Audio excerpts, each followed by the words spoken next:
নবীজির ভালোবাসা বিষয় তাকে ভালোবাসা ছাড়া ঈমান পূর্ণ হয় না।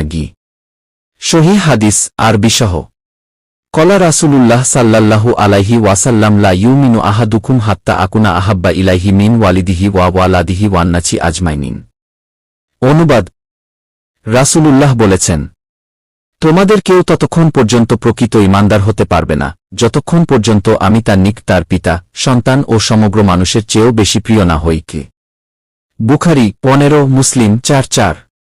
চিন্তা করুন, নবীজিকে ভালোবাসা কেবল মুখের কথা নয়, এটা তার আদর্শ অনুসরণ, তার সুন্নতকে সম্মান করা, তার প্রতি দরুদ পাঠ এবং তার নামে কাঁদতে শেখা। 5 মিনিটের আমল, অন্তত 10 বার দরুদ শরীফ পাঠ করুন। আল্লাহুম্মা সাল্লি আলা মুহাম্মাদিন ওয়া আলা আলি মুহাম্মাদ। তার জীবনী থেকে একটি সুন্নত জানুন এবং তা আজই জীবনে বাস্তবায়ন করুন। দোয়া করুন, হে আল্লাহ, আমাদের অন্তরকে আপনার রাসূলের ভালোবাসায় পূর্ণ করে দিন। শেয়ার করে অন্যকেও নবীজির প্রেমে ডাকুন।